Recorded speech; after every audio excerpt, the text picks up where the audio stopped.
Hey everybody, how's it going? Welcome to what is Fabrizio inking, drawing, drinking, thinking, mulling over, ranting. Thanks for joining. I put a link in the chat, so this is an open stream. If anybody wants to pop in, draw, chat, feel free.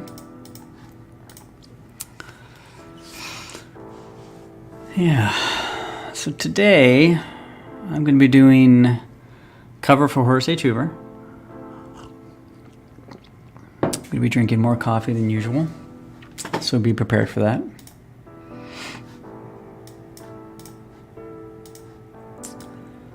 Maybe chatting about writing today. I've been doing a lot of writing recently, so it's sort of at the forefront of my brain, so I have some thoughts. So I'll probably chat about that a bit. Maybe do some happy little trees. Something else. We'll see. If you're new to me or the channel, I am a comic book creator. I have a comic book called Horace H. Hoover. 5-issue miniseries on HoraceHoover.com. He's an occult detective investigating the supernatural, the paranormal, the occult, the funny, and the weird. Check it out. Currently working on issue 4. I'm penciling page 22 currently. So I'm looking at, at least a couple more months of work to get that finished, colored, lettered, since I do everything.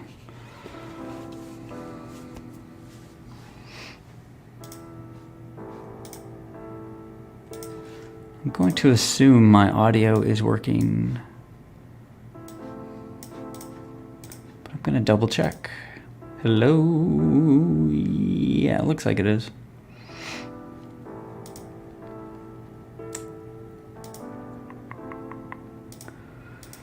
Alrighty.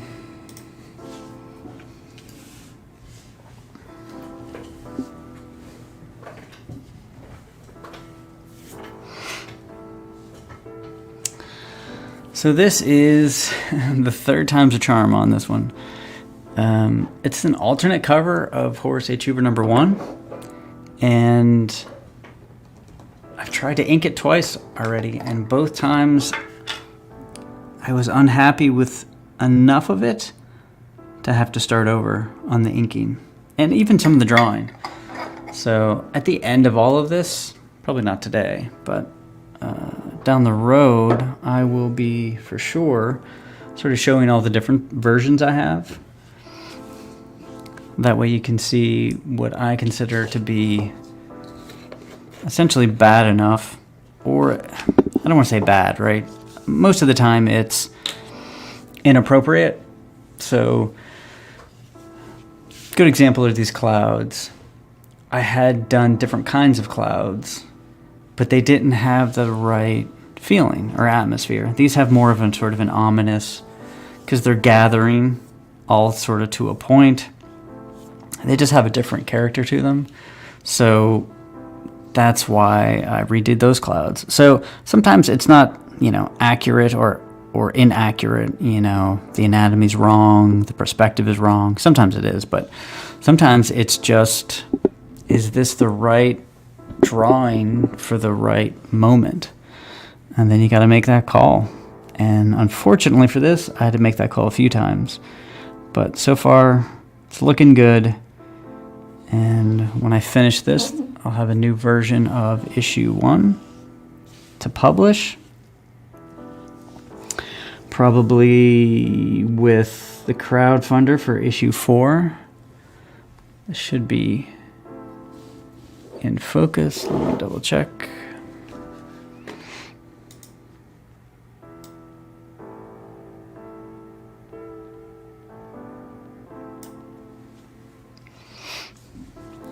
Yeah, so I'll be doing a crowdfunder for issue 4. And on that campaign, I'll have some options for different covers. So you will see that at that time.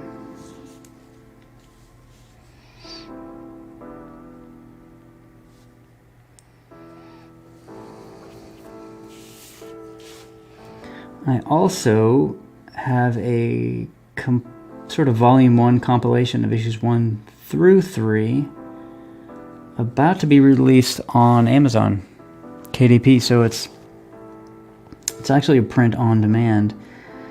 This, I think, will be really useful for international shipping. Any international customers that basically don't want to pay an extra $30 just to get a comic book, and I definitely sympathize with that. So I started to look at Amazon as an alternative for that, and I like the print quality for the most part. I've had to tweak it a little bit here and there, but I actually really like it. So I'm going to be releasing that next couple of weeks or so.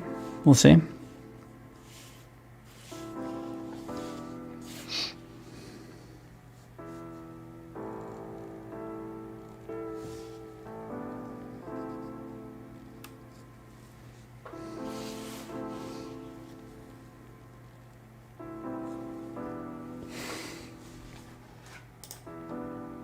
And we have our first guest.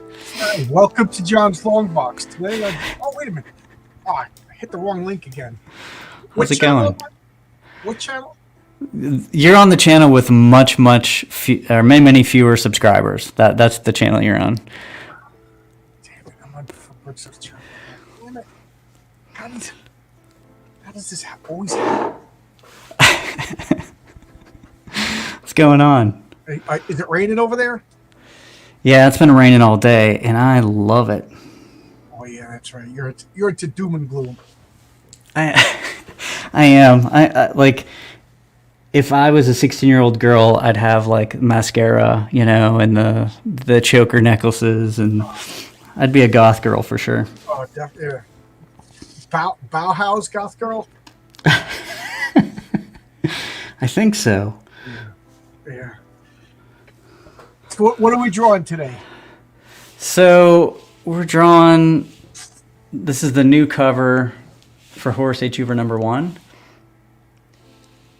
So it's sort of a take two because I'm using a lot of the same elements and even the layout's pretty similar, but I'm kind of amping up just everything. I drew that 4 years ago, so I'm better overall.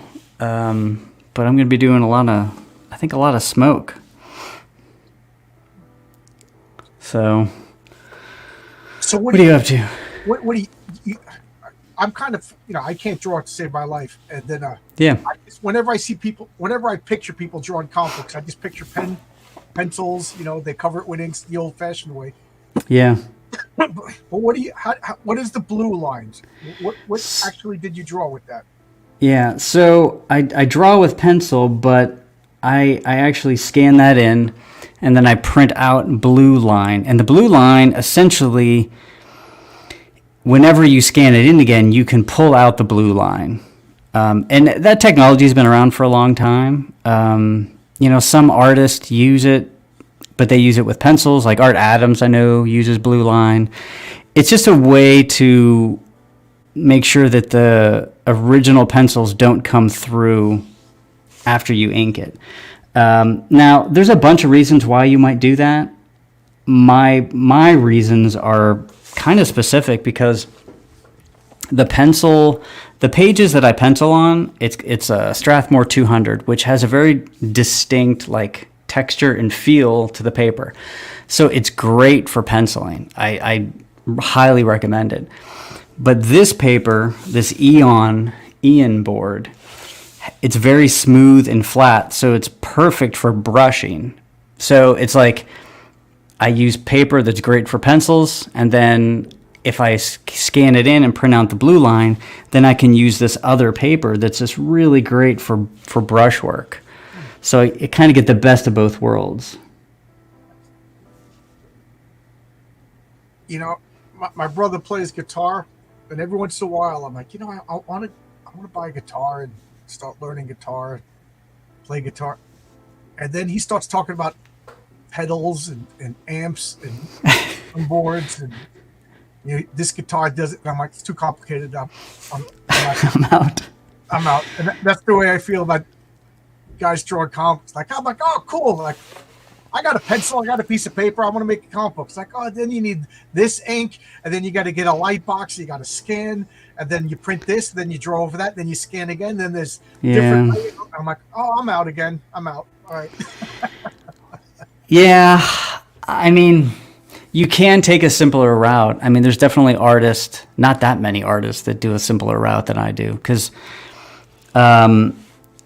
just because, most people are doing digital, so that is sort of almost like a one-stop shop at that point. Once you're going digital, it's one app. You don't have to worry about any of this kind of stuff. I do take that extra step, but like Brian, he doesn't do blue lines, so he pencils and then inks over them. So that's one less thing that he has to do. I don't know. My style is pretty different, and there's a slickness to this paper that works so well for my inking style that I just don't want to give it up. I think, if you have a different kind of style though, and after Horace H. Hoover, I plan on doing some different stuff.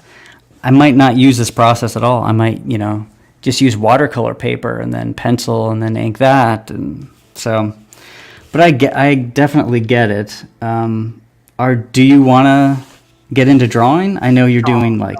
No. I mean, I like the little fun dabbling that I do. I keep thinking it would be fun just to take a figure drawing class. I was one of there was like I went to a small school. There was a graduating class of 70 kids in my grammar school, and I was one of the top 4 artists out of 70 kids, which sounded impressive at the time. I was also one of the taller kids at the time. And then I went to high school and I realized, oh, geez, it was just a small pool, So at one point I was like, yeah, I'm going to draw comic books. And then, then I realized when you were in a regular high school with, thousands of kids in the graduating class, you ain't that special. But it was fun. But I could still draw good for a 9-year-old. Yeah, I mean, I do think, for a writer, you being able to at least sketch out costume designs and stuff like that. Yeah. So, I mean, if you can do that and you can get it across to the artist, which you do, obviously. I'm reaching over. I've been cleaning up. Finally, I can move boxes around and stuff. I feel. So, yeah, I saw you're not wearing the brace. That's got to be huge. I don't know if you could see this, but this is as well as I could draw. Okay, yeah. These are sketches that I sent to Oscar for a comic that we're working on. And you've seen Oscar's takes on my sketches. Brilliant. Yeah, they're really so good. So I'm happy with that. Yeah. I mean, it's cool to see your thought process though. So, I mean, I have rules that I follow, and it's funny because as I explain my rules, I'm being arrogant here, assuming that your viewers know who I am. I have a channel called John's Long Box. I talk about comics, and I'm making a comic called Heroic Tales, and it's a superhero world. And I have rules for superheroes that I'm very, very strict with. Now, my number one rule is the name is the focus of the character, and so I'll come up with that's everything stems from that. I'll come up with a cool name. I'll very rarely be like, you know what, I want a telepath guy. I have to think oh, that would be a good name for a superhero, and then I come up with his powers, and then the last is a costume. But all my rules, the name is the cloud, and everything rains out of that. Everything focuses. And then, so then I'll draw it. I'll have these strict rules, and I'll send it to Renzo, and I'll send it to Oscar. And Renzo is really, really okay, I'll do exactly what you want. So when I sent the Patriarch, he just drew a good artist version of my character. Now Oscar, he's like, okay, this is a good idea, but I'm going to change it, a lot. And I'm so glad he's doing that, because it's like I came up. We're working on a comic book. It's going to be goofing on like a Silver Age DC stuff. So we Yeah. run Golden Age characters and Silver Age, the same characters. So I came up with, I was like, okay, we have 9 superheroes, but the name of the comic company is Top Comics, so there's got to be the top 10. So I was like, he goes, so we need one more, and I was like, okay. And then I was just like, Captain Arachnid. That sounds like a silly. And I just drew a guy in a basic spider outfit, and he's just like, okay, the Golden Age version, he's a spy. So he drew like a Lobster Cool. Johnson version of it. You know what I mean? And it's That's great. so much better than what I thought. And then I said, well, the Silver Age version, he has to be like a space hero, like Green Lantern. So he drew like a space version. And he just took my stupid design and made it so good. But I like that. So I don't know. I don't. It's not that I don't want to draw. It would be really nice to sit down and draw a whole page. I also found old comic book pages. You know what? They're right over here. Old comic book pages that I drew in high school. Oh, wow. I guess I never thought about the name first. I always do it backwards. And that's an interesting idea. I'm really curious what other people do. If they come up with the name or the costume design first. No, it's got to be the name. For me, it's the name first. That's cool. I mean, because you know what I mean? Like, okay. I said, well, because nobody needs another superhero with spider powers. Nobody needs another flying superhero. But a cool Right. name is a cool name. So that's the way I look at it. Okay. So this is a page of comics that I drew in high school. that's so cool. What's the story for that? What's it about? It's a one page. Oh, The Curse of the Pharaoh. That's so great. Yeah, there you go. It's about a guy who discovers Oh my a God. celestial object coming, and it's basically the King in Yellow lives on this planet. Is I coming. love it. Look at my version of the King in Yellow. Yeah. That's awesome. It's I'm like gonna wait. a Joker Pharaoh. That is so cool. I remember my big trick was that made it look professional. Is I used magic markers on the gutters. Yeah. And that's what made it like, yeah. I drew in pencil and then magic marker on this. But look at that, just flat grid. So Every great. angle, mid-level, flat angle. Wow, I haven't seen this in forever. Man, that's so cool that you have that. I have almost nothing from my childhood as far as drawings, like virtually nothing. I went to a reunion recently, and the funniest thing was I had multiple people in my class come up to me, 40 years later, and they're like, oh, I have a drawing that you did of this. I have a drawing that you did of that. I'm like, why do you guys have all of my old drawings? And I have nothing. I have nothing to show for it. Here's a comic book I made in 4th grade, Sludge. Man. Yeah, you need to scan those in and put them like as back matter or something. That is so cool. Sludge. Every issue had the word of the month. The word of the month was burnt up fungus. I don't know. You might want to give those another whirl. Throw those to Oscar and see what happens. Or at least put Easter eggs with references or something. That'd be so cool. And here's all the creators. Sean Manning, is he gay?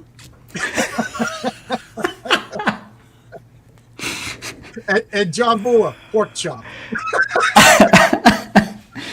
Oh my God. And you know what we would do? We would charge people 25 cents to read it, and we would stand there and watch you read it.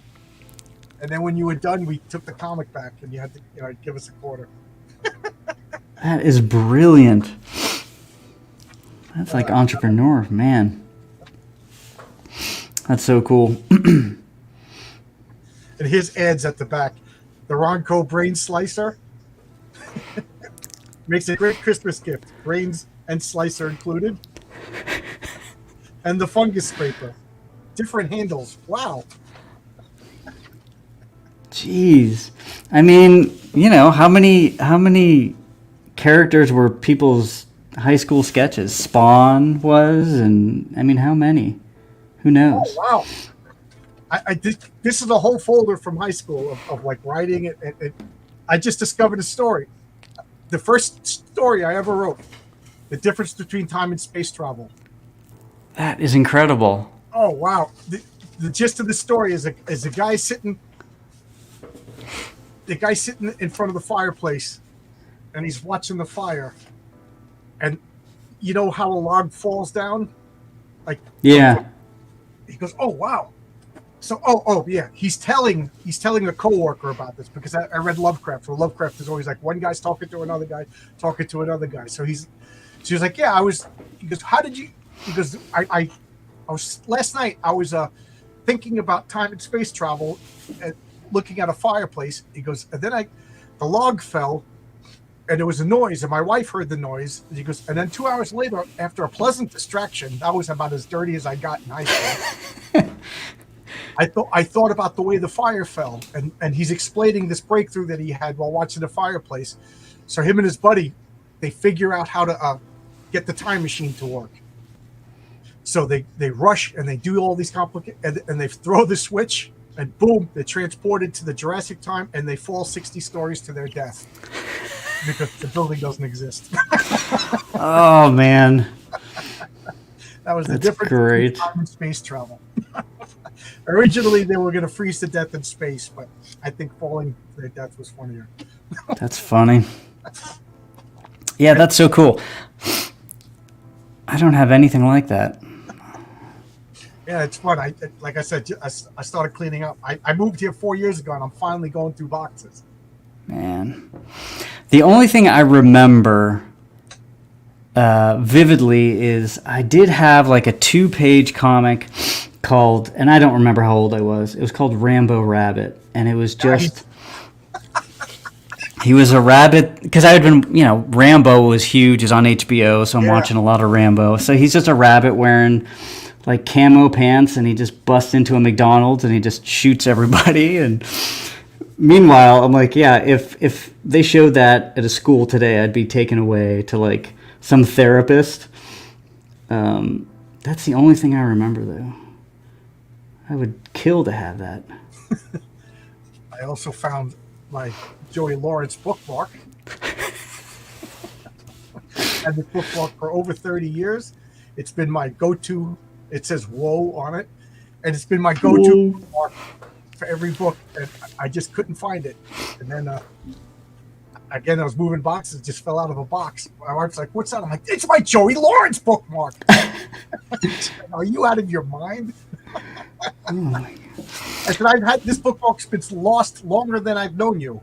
That's so good. I have a bookmark. It's a metal one. It's nice. It's got like a ribbon on it, and it says, I got to think of the quote. It says, the best books make the best companions." And it's a fancy bookmark. I've had it again for like 30 years. And anytime I'm in bed and me and my wife are sitting there reading, and she'll turn to me and she'll start talking while I'm reading, I'll just take out the bookmark and have her read it. I'm like, my wife gets mad because she'll come down and I'll be sitting here.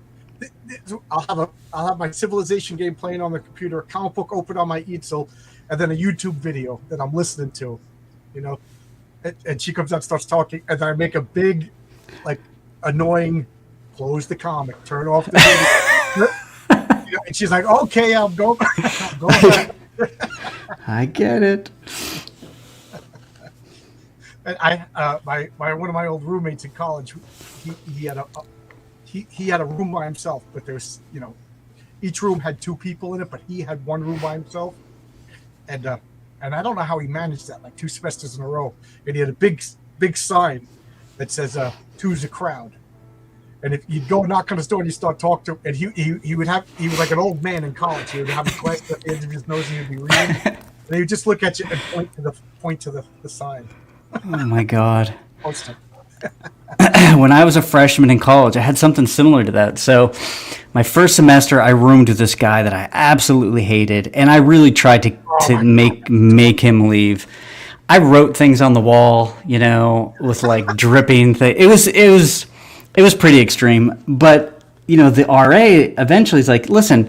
So he left. It's the next semester, and nobody. I'm not rooming with anybody. And she's like, you can't have your own dorm. That like we have to put you with somebody.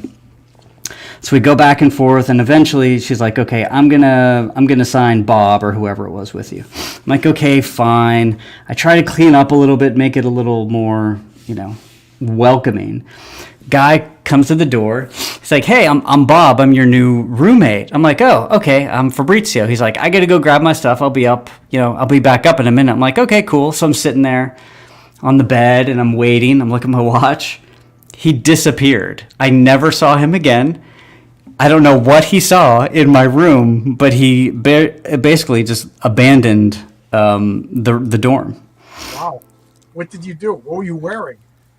Well, that's the thing. To this day, I'm like, I don't know what he saw that like scared him to the point where all it took was me opening the door and saying hello, and I never saw him again. I I got mad at one of the guys in my suite, so I forgot to fill out my form to stay in the dorm. So I got switched to another dorm, and so I'm like, all right. So the school starts, and I'm bringing my stuff to the new dorm.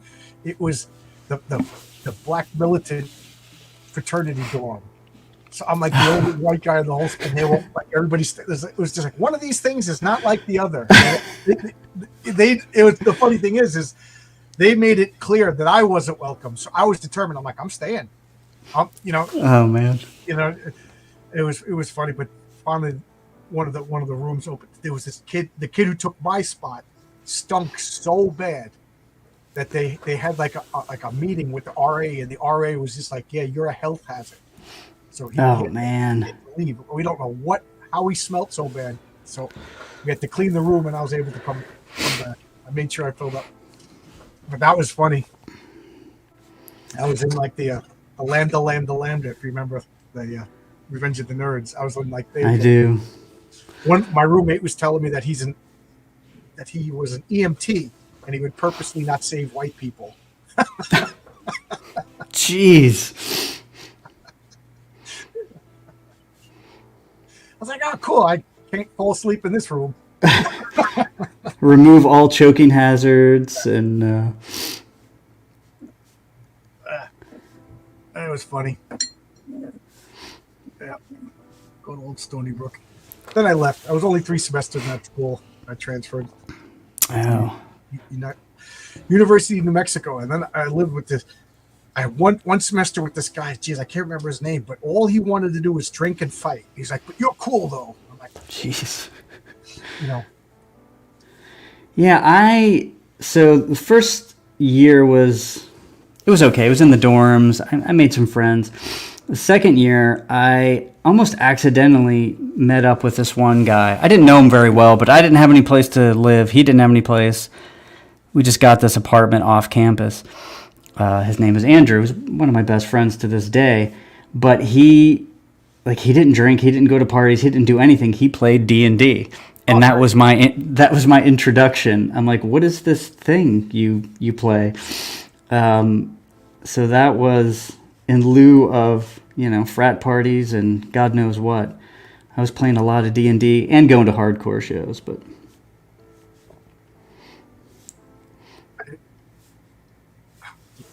we had this one guy who lived on the hall with us, and my first weekend. So I'm in.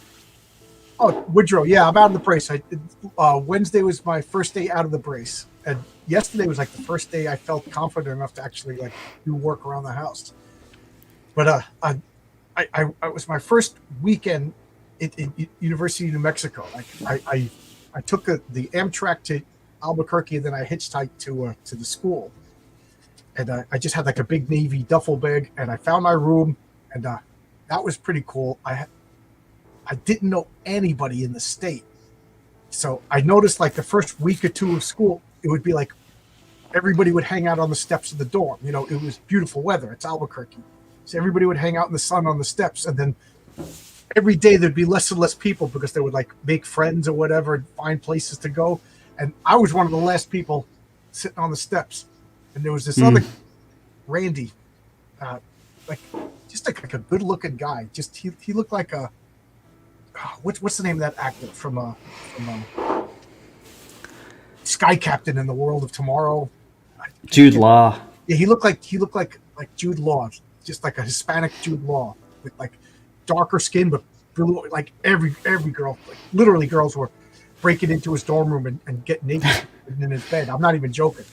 Oh my So me and him God. are like the last two guys, but he was very like unfriendly. Like with girls threw themselves out, but guys he didn't.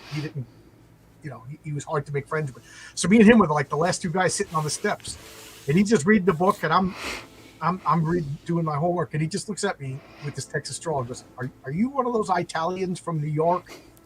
And I'm like, "Yeah."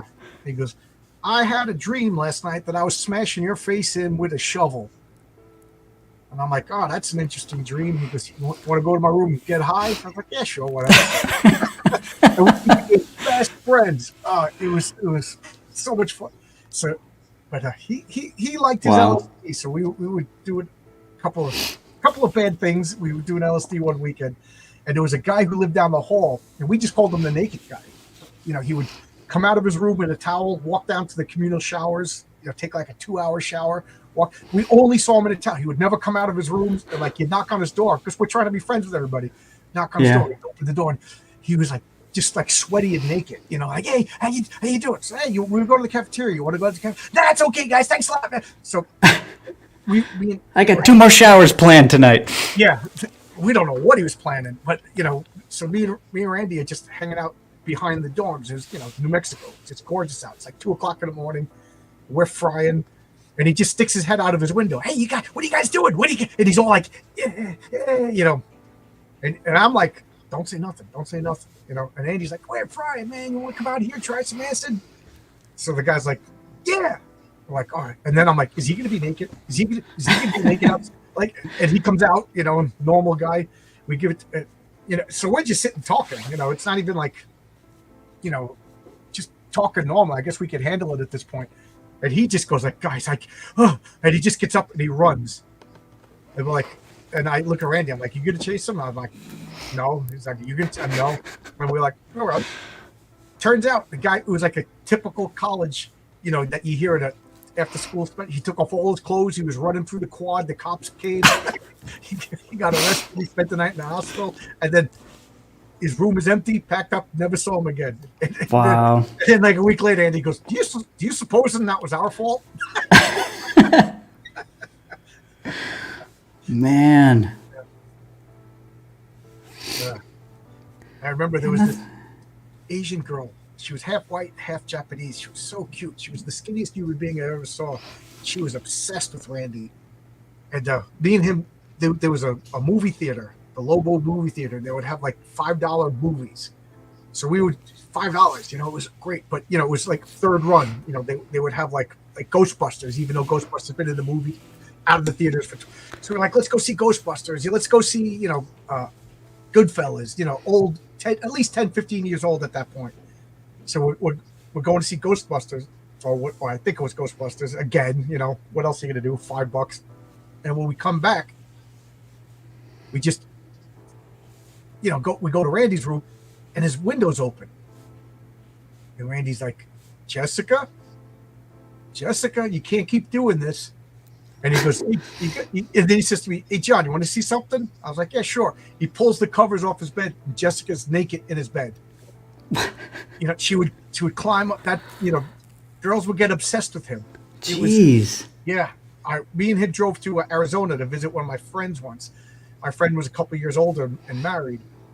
So I was like, he's like, "I got a car." I was like, let's go to Arizona. It's only a 6-hour ride. So we drive all the way to Arizona. We go to Flagstaff, or Phoenix rather. And we're hanging out at Phil's apartment, and we're hanging out by the pool. And Phil calls me over. He goes, "What?" He goes, "You got to leave." Why? He goes, my wife is saying if this guy Randy hangs out too much longer in his bathing suit, there's going to be problems. I'm like, all right, Randy. So we stopped at his mom's house, and oh my God, she looked like Heather Mills from what show was that? No, she looked like Morgan Fairchild. Okay. Like, oh my God, I was like, Randy, your mom. He's like, don't you? That was the only time he got mad. Don't you say anything about my mom? Don't talk about my mom. I don't know. This has a lot to do with Horace H. Hoover, right? And art. I think so. Man. There's Max. Yeah, right there. What's that? I said, there's Max. That's my favorite. No. This is the dude from the first. This is the big guy with the fork. Oh, okay. I thought that was Max. Yeah, Max doesn't really smile like this, but yeah, he has a similar haircut. Yeah, I'm reading Doc Savage. I saw the haircut. You know. Yeah, it's funny. Whenever I was figuring out Horace's friends, like I kind of used Doc Savage as an example because I know he has a bunch, but he has a real tall guy and a short guy. Right. I can't think of their names right now, but I was reading it at the time. I'm like, yeah, that makes sense. Like Horace is in the middle, and then you have a taller guy and you have a skinnier guy, and you kind of go from there. So earlier you were talking about like you never thought of coming up with the name first. So what? You would come up with a concept and then come up with a name later? Yeah. And the funny thing is I always come up with temporary names. So like I'll do concepting. We'll use the book bug for example. You know, I come up with the character design, and in my head I'm like, okay, I'm going to temporarily call him the book bug, but then I'll go back and come up with a cool name. You know, but it always seems that my temporary names just stick. I don't know what that is. You grow to I don't know like it. Yeah, it just names that I don't really intend to keep. They just stick. Like Slurp, I wasn't going to keep that. I'm like, I'll figure something out later. And in my head, it's like the name becomes the character, and then you can't like remove it. But I do like the idea of coming up with a name first and have everything sort of flow from that. Yeah. The only time it's opposite, you know, me and my friends, I talk about this all the time. We play our role playing game, and it's supposed to be random. Like you roll a die, and you have a modifier, and that tells you how many powers you have, and then you roll your powers. So you got he's got, you know, mollusk powers, light powers, disintegration ray, and flight, and then you have to come up with a concept. That's the only time I'll work backwards, but that's part of the game.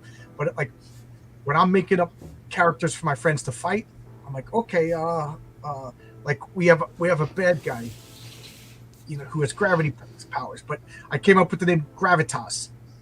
Okay, so Gravitas, you know, and then when you say Gravitas, how is this character? He's arrogant. He thinks he's, you know, European nobility. You know what I mean? He's a master villain. Nobody named Gravitas is going to be a henchman for somebody else. You know, so he became like a Magneto level, and it's all because I thought Gravitas is a cool, an arrogant guy. You know, he has gravity power. But if his name was G-Man, which is the same power, that's a totally different character.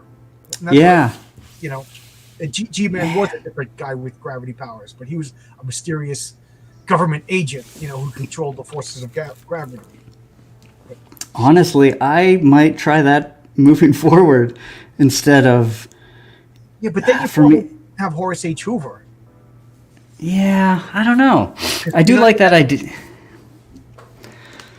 Yeah, I'm trying to think if there's any character that I sort of worked, and it's not. It's always I come up with the character design and then the names. So I think that's I guess writer and an artist, though. You know, not that you're not a writer, you know what I'm saying. You probably think more visually than me. Yeah, so maybe it wouldn't work, but I do love that idea. It just adds a whole extra layer, you know. And those designs that you showed me are those characters are.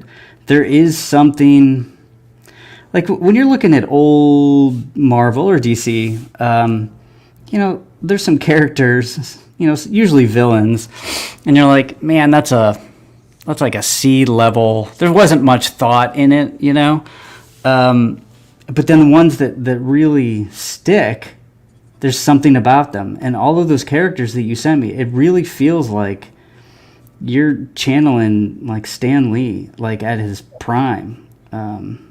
So good. I bet you Stan Lee. I mean, I've never read where he said this, but I bet you Stan Lee came up with a cool name, and then worked from the name. You know what I mean? Like, yeah. I could see like Superman, because Siegel and Schuster, they read that Gladiator novel by Philip Wiley and basically copied it, and they came up with Superman. So but then I guess Nietzsche, the Overman, the Ubermensch was popular at the time. So, but like Batman, they came up with the name Batman first, and then worked everything around Batman. To me, it's just natural. There's a few of them that don't make sense, but now I like Green Lantern. Like, okay, Green Lantern, but he's got a ring. But yeah. I didn't realize that Aladdin had a ring. I never read the Aladdin story until maybe like a couple of weeks ago, after people told me Aladdin. Like, that just didn't make sense to me, that Green Lantern is mostly known. Like, if I made up Green Lantern, you better believe he'd be carrying his lantern around. Yeah. Almost like a jack-o'-lantern, But I like Captain America. They came up with Captain America first. And I like the idea that Captain America, we're in World War II to defend Europe. Okay, so he has a shield to protect. He doesn't have a gun or a sword. I think that's for superheroes anyway. But then, yeah, I'm sure you thought up the character of Horace H. Hoover and then came up with his name. Yeah, pretty close.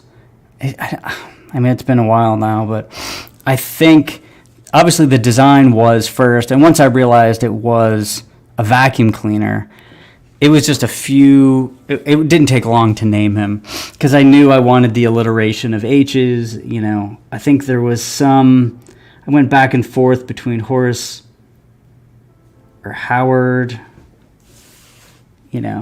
but Hieronymus was always the middle name, just because I like that name. I wanted the middle name to be a little evocative, because the plan, I mean, I always wanted to have Hieronymus Bosch references. Yeah.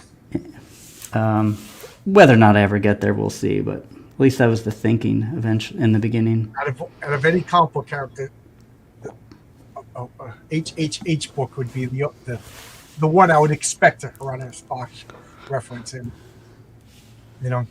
I couldn't see Spider-Man like going into that world or anything, but I could see Horace somehow opening up a door and there's that big Leviathan, with naked people falling out of its mouth.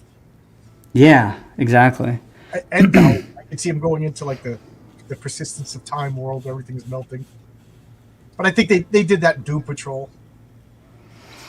Yeah, like Bosch, to me, I don't know. It's his stuff is so fascinating. Like the Dali stuff is cool. It just didn't have the. I mean, I'm sure Bosch was on some drug, even if he didn't know it. Whether it was something in the paint, like the cadmium or something. I mean, you don't know. Goya, it was lead, so something was going on. As long as they have that guy with the trumpet in his butt. Exactly. I have full-on characters and stories inspired by what now I'm gonna embarrass myself. I can't remember his name. William Blake. Okay. I'd like to have some of that madness in a comic, some story sometime. And it's funny. I'm trying my darndest to keep it like as normal as possible, but I just want to go off the rails right away. But I don't think that's a good idea. I did today about time travel, and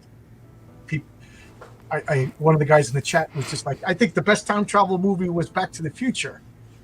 I said Back to the Future 2 I really liked, because they revisited Back to the Future 1, but didn't change anything, like, because you can't change time travel. I said, but Back to the Future 1, that photograph fading violates the rules of time travel. And the guy in the chat was like, what do you mean? It was an indicator. I said, the photograph either exists or it doesn't exist. It can't fade. I said, that implies that there's an intelligence guiding this, that there's a mechanism, that there's energy. I said, none of that's, how does that happen? Through decisions. And I was like, if you go back in time and you have the kid, if you go back in time and prevent the kids from being born, then that photograph was never taken. So that, just the fact that I think I lost my crowd. Yeah, it is one of those plot devices that is for the audience. The audience that's not going to spend a bunch of time thinking about time travel. I said, yeah, it's a Roger Rabbit type movie that just Here we go. I'm the only person that talks in my office. They're a bunch of engineers, and occasionally I'll just blurt something out. And the other day, it was something like, what if we did invent a time travel device, but it only traveled 1 second into the future, but it took a second to get there. So we have that. It's called reality. And that's what he said. But no, but what if, whatever mechanics, whether it's a wormhole, whatever it was, I'm actually traveling through time, but it just takes a second to get there. The funny thing about time travel is the shorter the amount of time travel, I think the harder it is to visualize. Like I could go back to the dinosaur times. It's just, who cared? Like I get into a machine, shut the door, open the door, I'm in the dinosaur time. That's the same as going to a rocket ship to another planet. Yeah. But like if I go into a machine, and even Napoleon times, you're like, okay, that's. But if I go into like a week ago, and then I want to follow my rules, I can't change the past. And if I didn't remember interacting with myself, then I didn't interact with myself. That's when I start getting brain aches. There was a movie. It's been, I don't know how long ago this movie was. It's called Primer. Oh yeah. I don't know if you. That was an interesting. Unit and they go back 24 hours. Yeah. Yeah. That was an interesting time travel movie. Definitely unique. I went online and there's actual like graphs and charts to show their actual paths and everything. It's more like I thought I followed it until I went. I'm trusting the guy who made these graphs and charts. I was like, oh my god, I didn't realize it was that complicated. Yeah, Primer. It talk about a dull movie, but I know. It was like three guys from an office. They found out that if they hide in this like box that they devised, they could go back in time 24 hours, but it takes like 12 hours to travel. So that they're literally sitting in this space for 12 hours while their past self is interact. It's a really, I gotta watch it again, see if it makes sense. Yeah, I mean, I don't. It's got to be 20 years old at this point. I remember liking it. I remember thinking it was clever, but specifics. I definitely don't remember the specifics. Did you see Megalopolis yet? Not yet. I bought tickets for tomorrow, but then I had to cancel it. So, I know the reviews are bad and crazy, but I know I'm actually waiting for you. Like, I know if you like it, I'll probably like it. I have a hard time believing I won't like it. So maybe that's delusional. She said I was an artsy snob. Yeah. We went to go see what the hell? It was a Dolly Parton movie. It was a Dolly Parton movie there was like doubles. One of them was like a hillbilly and one of them was like a country version of each other, and they got mixed up. It was like one of those classic like Freaky Friday kind of movie. And then I took her to see The Madness of King Charles.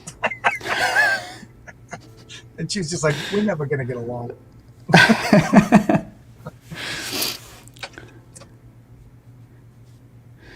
Yeah, I remember. Stacy always brings this up. She's a really good sport. She likes most of the same movies I do.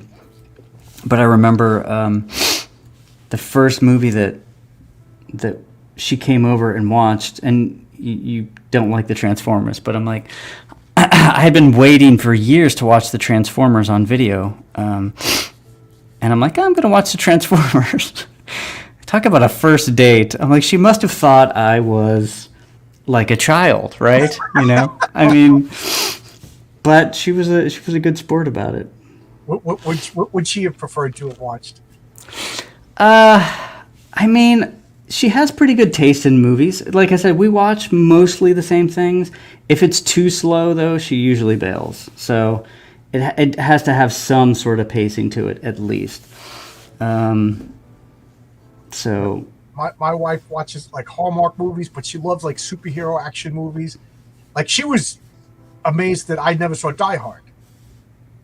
You know, yeah. I told her I did. She's like, "What? You didn't see Die Hard?" You know, that was great.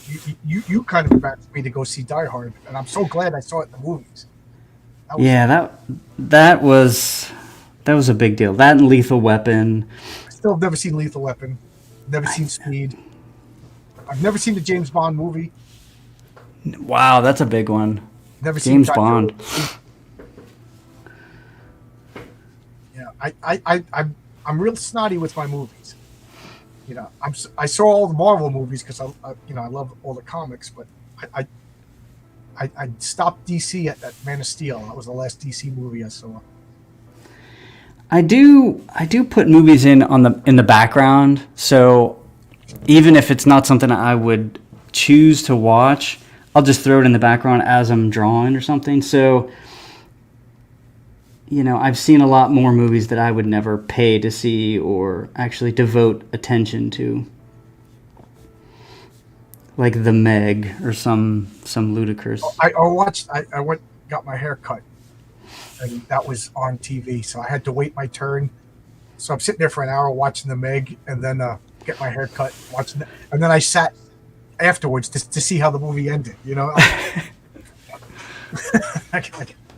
who would have pictured that the big forehead guy from The Office to be like an action guy? Yeah, it's funny because like when I was growing up, Steven Seagal was big and Van Damme, but I hated those movies even when I was a kid. I'm trying to think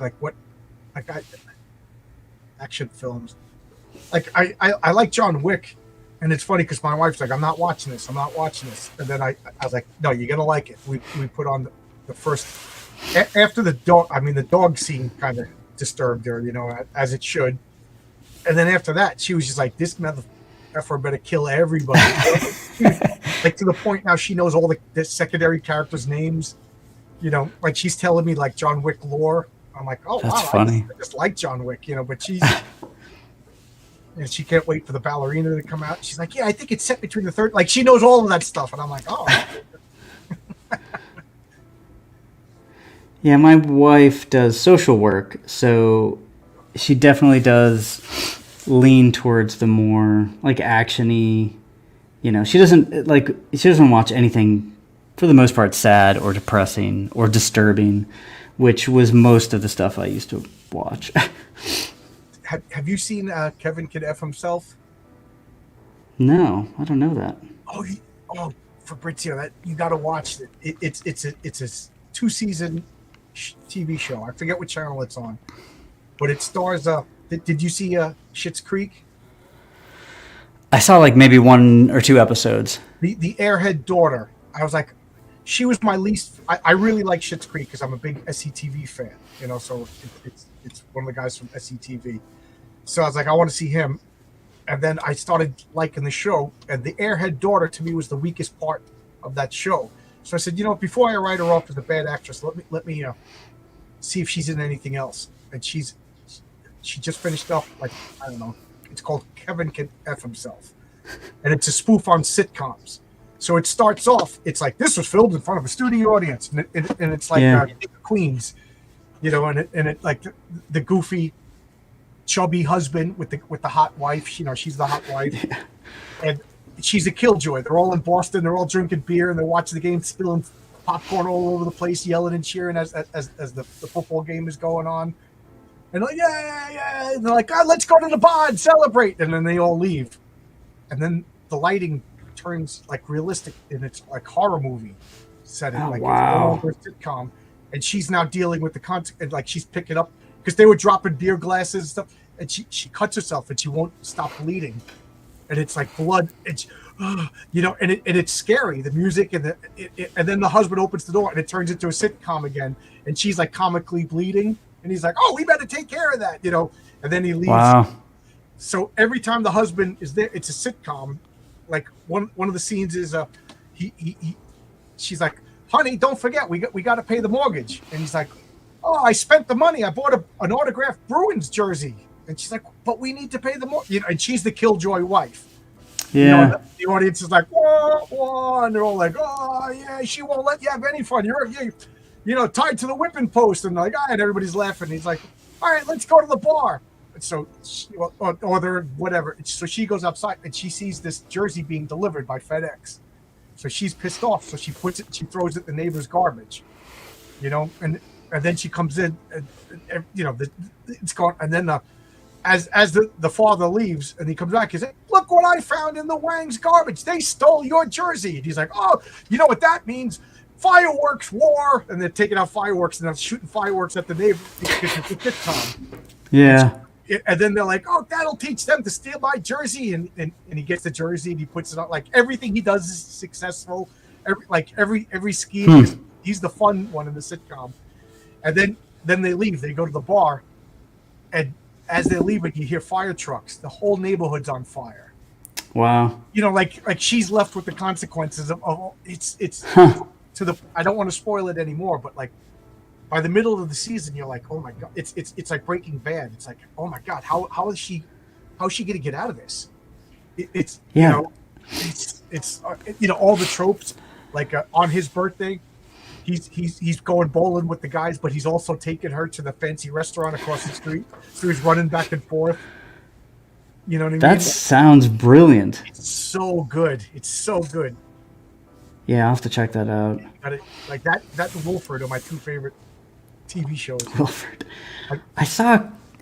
Oh man, I did see like maybe the first episode a couple of years ago. It was weird. I don't know what it was streaming on. I didn't finish it though. Oh, I got to rewatch. Wilfred is the guy likes the girl next door, and the girl next door has this big dog named Wilfred, and she's always going off because she works for the news, so she'll go off to do a news story. Will you watch Wilfred? And he's just obsessed with her. She's like, "Of course I'll watch Wilfred." That's how he'll get in. He's a nice guy. Yeah. And he's just a pot smoker. So as soon as nobody's around, Wilfred is a guy in a costume. And then they sit in the basement and they do bong hits all day long and just talk about life. And the first season is hysterical, like your stomach hurts, you laugh. The second season is uncomfortably funny. The first season is just stoner humor. The second season, and then the third season, you're like, "What's going on?" And then like it's like a psychological drama. And then the fourth season's like a horror. It's like, "Oh my god, Wow. is this what's really happening?" Oh, it's like it turns into like a David Lynch movie. And then the last episode they tie it all together, and you're like, "Oh, that was brilliant." It's so good. I'll have to check it out again. I love Elijah Wood. I mean, it's funny because Lord of the Rings will always be his, his crowning achievement. But everything he does, for the most part, is great. Like he was Kevin in Sin City, and he was a freak. He was the good son many, many years ago. As a little kid, he was great as that. Yeah. I like what he said, that whenever he was filming, he goes, "All I would have to do is turn my head and I would see my parents." Don't matter, when he was a kid. Because they were always there. He goes, and at the time, I couldn't stand it. He goes, but now I hear other horror stories of other child actors, and I realized what they were doing. They were keeping them safe. Yeah, and it's funny, him protected by his parents turns out to be like the biggest weirdo. Yeah, Wilfred. Wilfred and Kevin can F himself. I'm so curious to see what you say about them. Yeah, I'll definitely check him out. I just watched, again, this is a background thing. I got to get going here, but You, which was like a Netflix show. It's kind of like a Dexter ripoff, honestly. I don't know if I recommend it. I don't really think so. But it's funny because it really is just like a Dexter. It's like, let's redo Dexter a little differently. And I'm like, I was hooked with Dexter, man, but it made me feel bad. Like I felt like I was doing something wrong after every episode. I loved Dexter. It was one of my favorite shows. But it kind of struck me that, Dexter's been off the air for, I don't know, maybe 10 years. I don't know how long it's been. And I was thinking, how long does it take for, I guess, people to forget where it feels like something new? 10 years is quite a bit of time. Yeah. People watching this probably didn't watch Dexter. And I just feel like this happens over and over and over again. And whether it's Lovecraft kind of pulling a name from an old story or like a plot point from something, I don't know. It's like some people get busted for ripping off other people, and some people, they skate just because it's just been on the other side of long enough where people don't remember. So as soon as I steal the Patriarch, What are you going to call him? Oh man! Well, thanks for joining. This was fun. Usually it's just me talking to myself, or occasionally people pop in and chat. I took you off the rails. I'm now.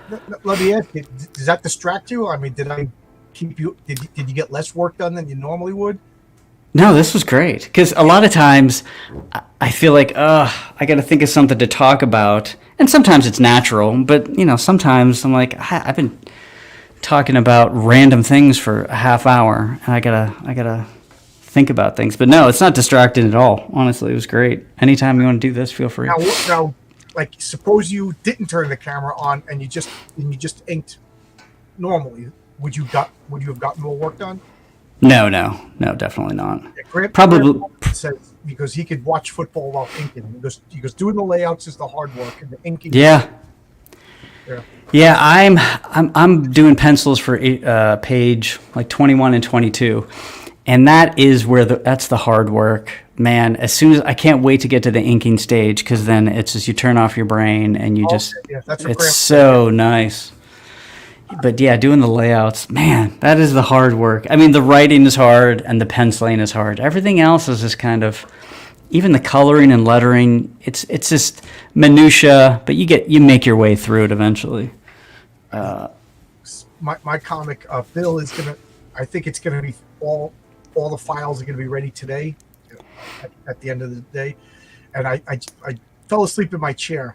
I woke up. I did my 10 o'clock show, and then I fell asleep afterwards, and I dreamt that I sent out the PDFs to people, and then 2 days later I saw it on a website where you could just pay $4 and get a print on demand. I'm like, Yeah. Here. Like, I woke up all mad. I'm like, how do I stop this? How do I prove? Because I don't even have the comic out yet. Yeah. So that's exciting. Do you mind me asking who you are printing with? I talked with Comics Wellspring and Kablam, and I still am not 100% because it's about the same. It's coming down to I forget which one Brian used, because I'm going to ask Brian about his specifics for his colors and page, because I don't know that. But I know Tonic Wall, he was saying his page, but he has like a heavier cover and like a heavier page. To me, I want my comic to look like what Brian did with Wolf and Batsy. That looks more like a comic book, whereas and plus my comic is $10 and Tonic Rolls is $15. So I'd like to go like a little more comic booky rather than more. Yeah, like these, like this is what you're talking about. It's a thicker stock. Right. It doesn't have like the flexibility of like an old school traditional comic. But I really like what Brian did with his own what was it, 10, 11, 12 that he just crowdfunded. To me, those excellent, perfect comics, floppy comics. That's not. Matter of fact, I'll send him a message right now that he made me think of it. I forget who we used, but there's 3 companies, and each one has been recommended by somebody, and then each one somebody else said they had problems with. I think whatever one Brian used, or whatever paper per square inch, whatever those numbers are. Yeah, pounds. I mean, I just copy. Like he gave me all the specifics for the cards. You know, he literally gave me the woman's name and phone number. You know, and so I just messaged her, and she was just like, all right, give me the files. I was like, do whatever you did for Brian, and she's like, okay, give me the files. And she's like, I got to charge you for a little bit. I was like, do whatever you want. It was like the most painless idiot. Yeah, you know what? I've been meaning to do this. Maybe I'll do it after issue 4. But I want to create like an online database, and basically, the database would be, if you have Horace H. Hoover, I'll tell you, like, if you have this print, it'll say this is the company, this is the pound cover. Oh, that's cool. Like that way, if people participate, everybody could know really quickly the Patriarch is this, and if I want Wolf and Batsy, it's that. I think it'd be a really cool resource for people. One of these days, we'll see if I'll do a web page or something like that. I mean, I have a lot of plans and dreams. Let's see what happens. You know, I'd like to do a role playing game. Like I already have like basis of how the game's going to work. You know, to make up your own characters, and you know, but I don't. You know, so like I'd like to make a when I get 6 issues and I can fill up a whole module of all my characters with their stats for D&D. Yeah, I would love to do something like that. What is your backer count up to? It's high, which is awesome. That means that, you know, when you get issue 2 out, now you're doubling, you're getting new people. Yeah, I have 217 backers on Fund My Comic, 53 backers on Kickstarter, and only 6 on Indiegogo.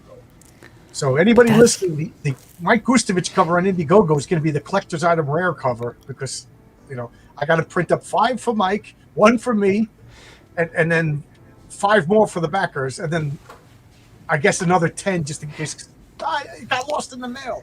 So it's going to be only 20 of those covered. So there you go. Yeah, that'll be the expensive Chase cover. That's great, though. I mean, that's a lot of backers. So when you get issue 2 out, that there's at minimum everybody there is going to be waiting for it, and in addition to all the new people that'll see it. So yeah, ideally, I wanted to print 500 of each cover, so that would be 2,000 copies, and then hope beyond hope that maybe 2,000 would get me a better rate of to bring the printing costs down a little bit. So, you know, spend a little bit more, but less per issue, and then have a bunch for issue 2. I'm really like issue 2 is going to be the make or break. Like if things go up, and then people are more interested in the first issue, then I think there'll be a third. If things stay the same, there'll be a third. But if issue 2 doesn't do too well, then, you know, they will be in issue 2. I already paid for half of it, you know. But if issue 2, that is the make or break story. Issue 1 is a lot of people like, wow, this guy's making a comic. This looks good, you know, whatever. So, I mean, I think it's going to do well. As a consumer, if I see a new story with plans, like I'm in it for several issues, just like off the bat, you know what I mean? So the art's great. I mean, I know what's coming, so I have a little bit of probably know more than anybody else, except for Renzo, you know. And then I got a secondary story with Oscar, you know. That's going to be called Eddie is Doomed. It's Love and Rockets meets Crisis on Infinite Earth. So good. We made it up as a joke. Well, I forget where we were, but we were like, what would be the worst comic in the world? And I just said about a comic book about a guy who collects comic books who has to move out of his parents' basement. I just said it as a joke. And Tonic Noel was like, no, that's the best idea for a comic book. And then me and him just started joking about it, and I'm like, I really like this. And I just wrote it. I literally wrote the whole script in one night and sent it to him, just as a, wow. What do you think? You know, because I really trust Tonic Noel. I think he's really good with dialogue, and you know. So I just sent it as a joke. He was just like, okay, I'm going to start drawing. I'm like, that's my first and only draft. I thought he was going to be like, okay, that's a good idea. But then I said, no, let me take it back, because I got really caught up in the idea of the superhero story. So it's a guy who has to move out of his parents' house. Dad's retiring, and Dad's like, it's too expensive. You know, we live in New York. I'm going to retire to Florida with my friends, you know. I don't say it outright, but through the story, you're going to find out that mom and sister died in a car accident. So why is he paying for this big house? You know, my friends are all down in Florida. I'm moving. You're 35 years old. You manage a supermarket. You shouldn't have to freak out. So you can take care of yourself. So the kid's such a miserable, selfish prick. He's like, Dad, why are you doing this to me? So he goes to the comic book store to commiserate with his friend, and his friend is just like him. His friend has a cot in the back of the comic book store. I mean, these are based on real people. You know, and the friend's like, oh, you have that sweet setup. I can't believe your father's ruining everything. Like that, no consideration for the dad, you know? Yeah. And he's just like, and then he sees this comic called The Doomed Earth. And he's like, what's this? You know, it's set in the 80s, so there's no internet. So he has no idea what's coming. He's like, oh, yeah, Top Comics. You know, they want to be more like Premier Comics. They think that having Golden Age characters and Silver Age characters on Earth A and Earth B is too confusing. So they're going to streamline it. And the kid's like, they can't do this. They're ruining my childhood. So like poor Eddie has no solace. His real life is ending. His comic book life is ending. And then great. I was just going to make comic book covers. And then I thought up a whole story for Within the Doomed Earth. And you saw all of those characters. You know, so we have the top 10, there's Golden Age versions, the Silver Age versions. Then we made up bad guys. And Oscar is like, we got to do this. And now I want to, like, if that's a success, I want to follow it up with the secret origins of the top 10. And then, like here you go. You want Captain Arachnid? You're telling his Golden Age origin. Brian's doing his Silver Age origin. You know, and you know, as long as you follow these 3 rules, do whatever you want, kind of thing. And like, I love that. Girl, that would be awesome. I think it is such a great idea.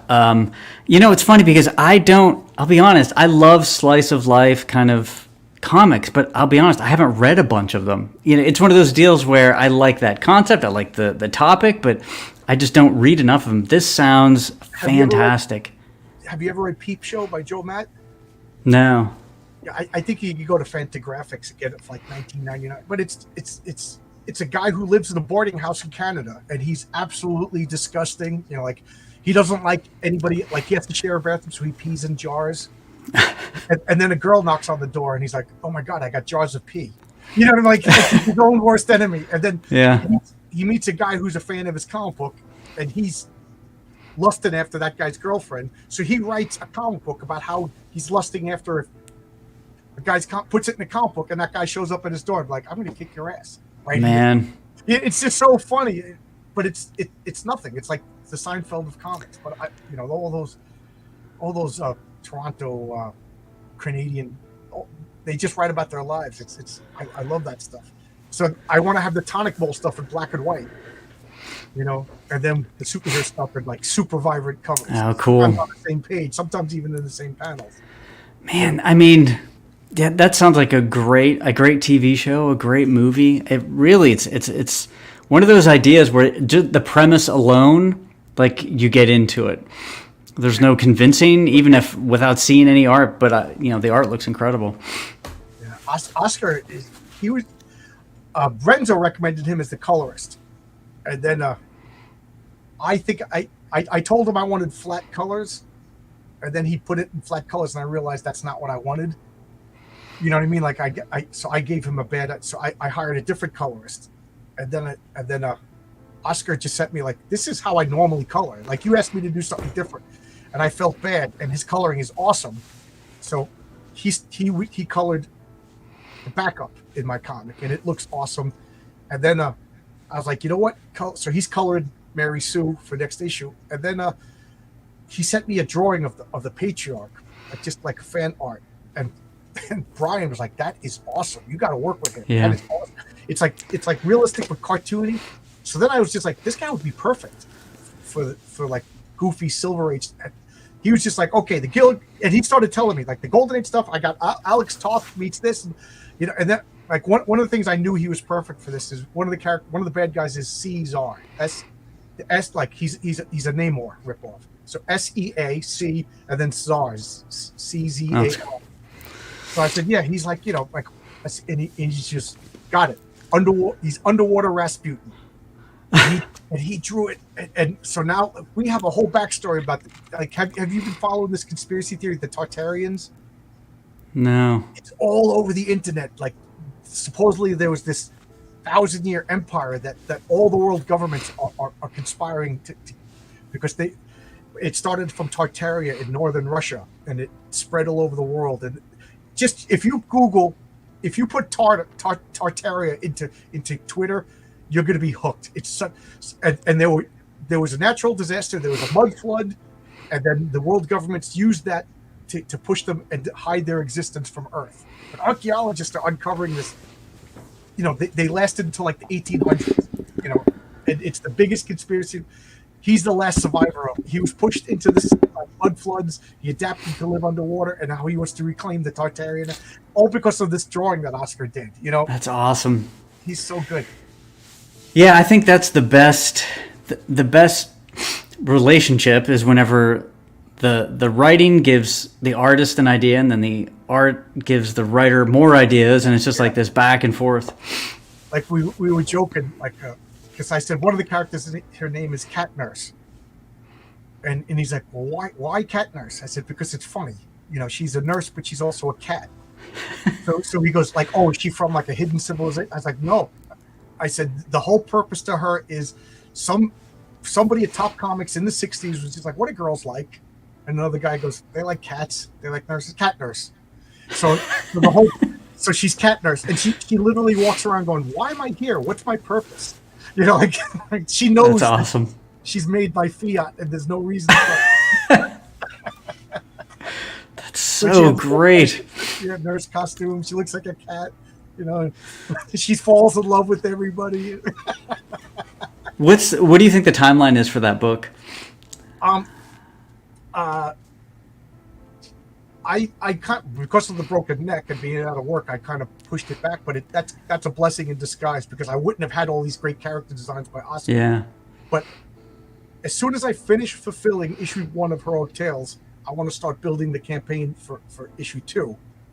And then once I start fulfilling for issue 2, I want to. At that point, I'm hoping to be like halfway done with Eddie Is Doomed and do the campaign. So we're talking 9 months, 10 months, less than a year, because I wanted to do Eddie Is Doomed next, but I think that would be a mistake.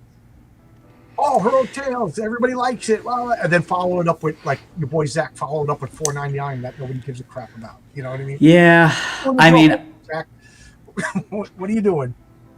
Yeah, that was my thing with Horus, because you have this, it's immediate. It's like, oh, I have this, it's done, it's out there. I have this other idea I want to get going, and you want to have them in tandem. But like you said, I actually think that's the wrong way to go. So I'm like, for me, I have to finish Horace H. Hoover, the 5-issue miniseries, before I really do anything else. But right.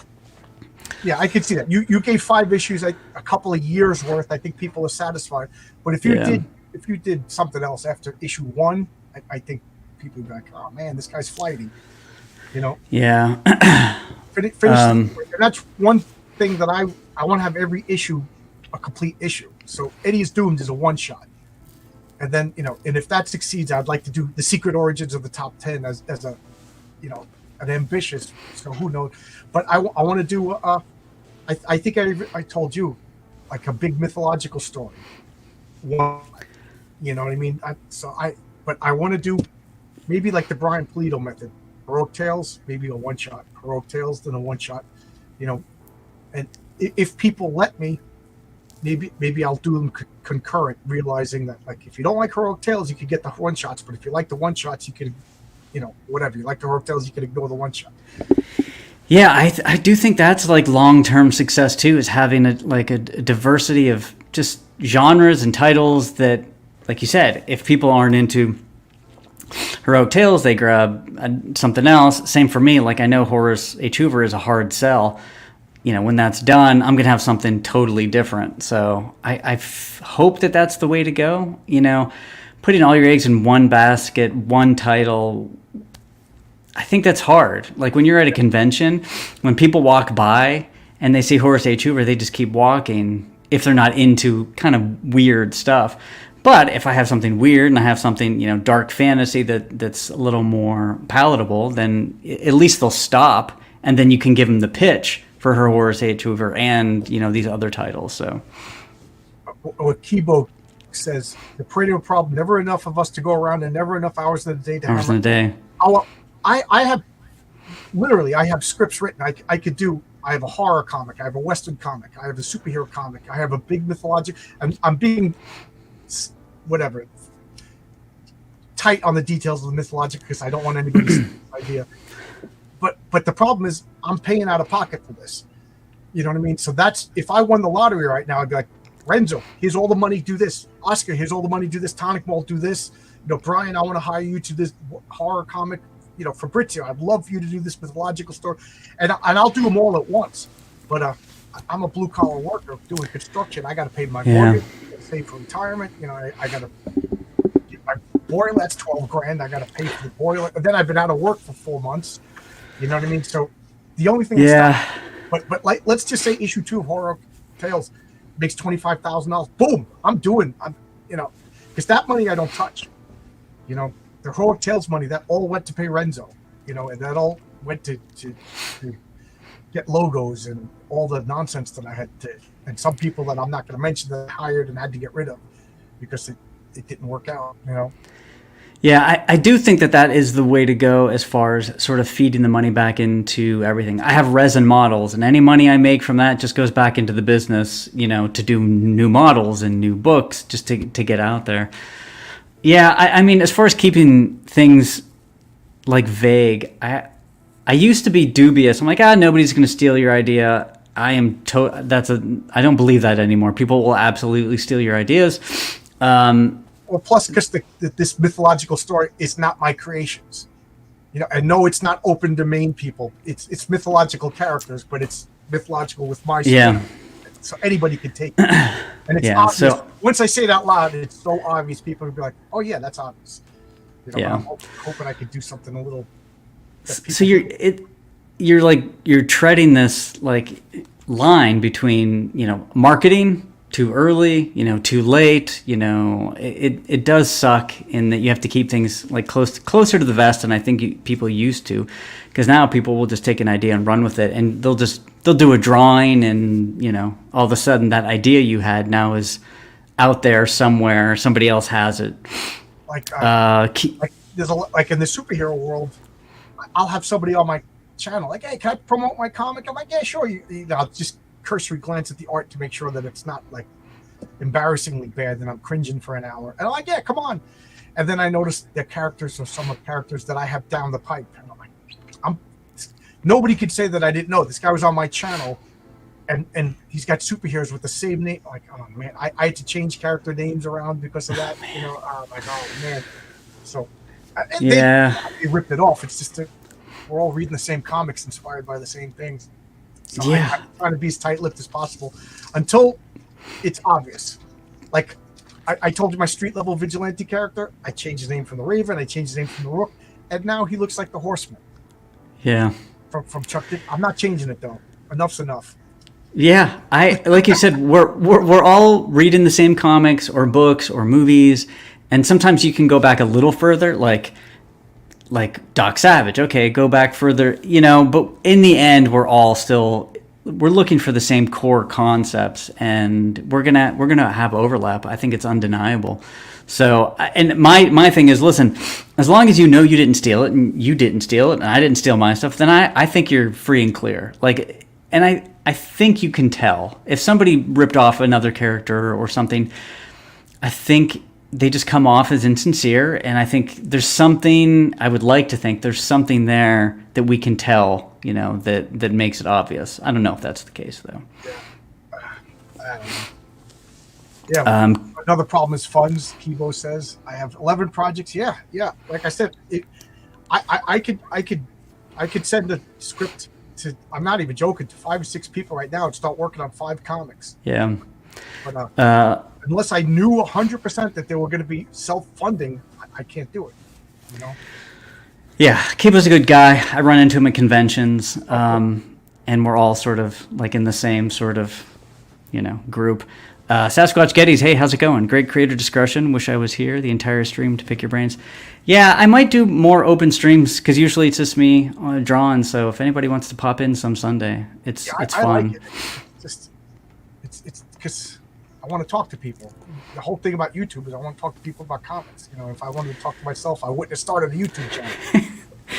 Yeah, I think depending on what it is, whether it's art or writing or whatever it is, most of the time it's one way. You know, when I'm writing a book of short stories right now, so I'm watching a lot of videos of people giving tips on writing short stories, but it's always one way. You know, I can't. You find it helpful?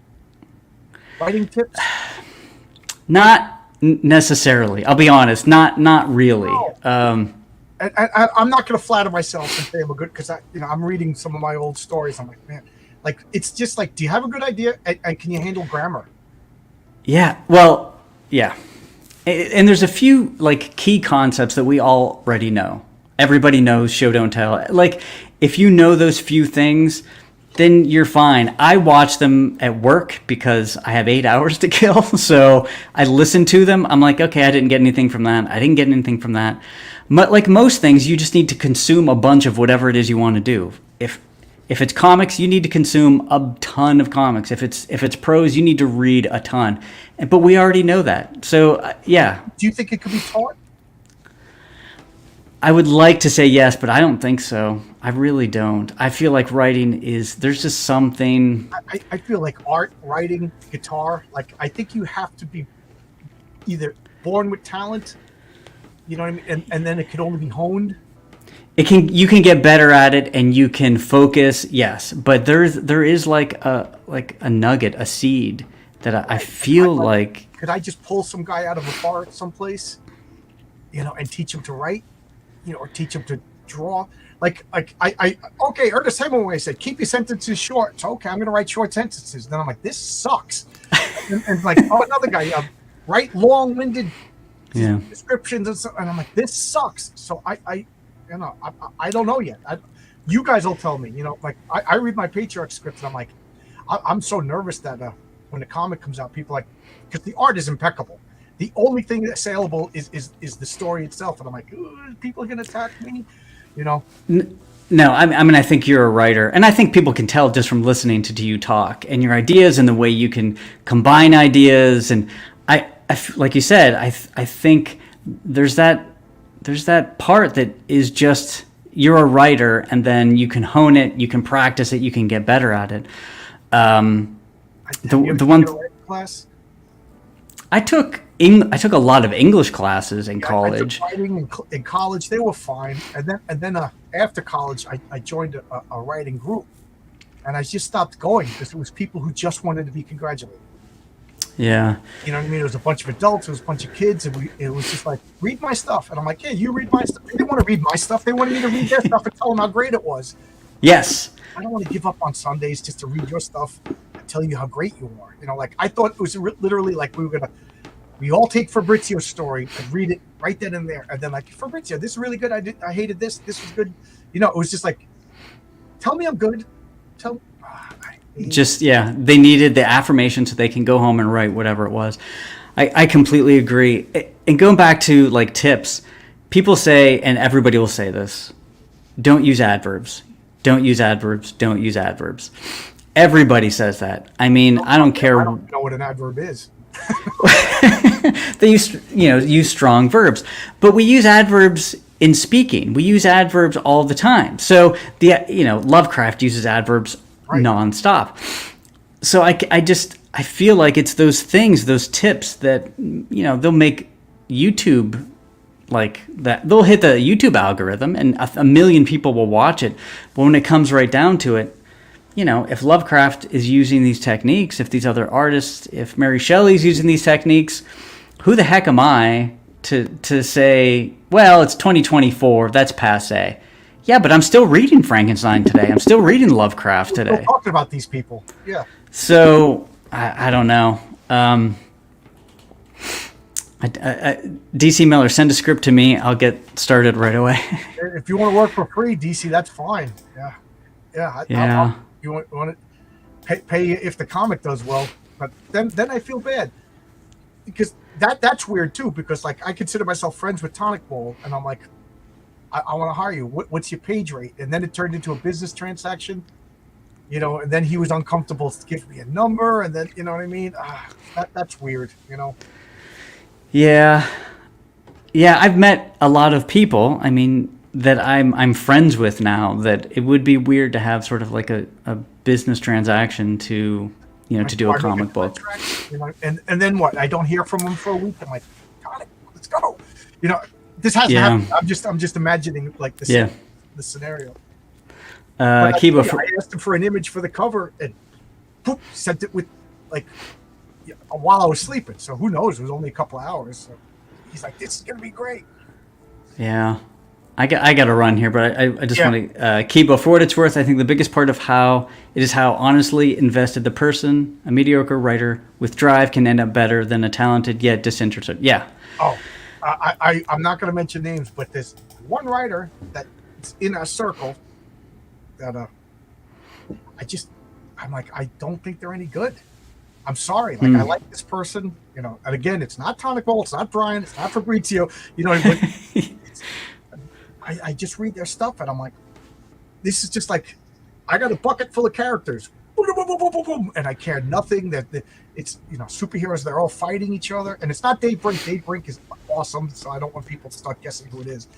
But I'm like, this guy's like celebrated. He's one of EBS's boys, and it's like, I like him. We've been nothing but positive, but I just want to say, like, I don't care.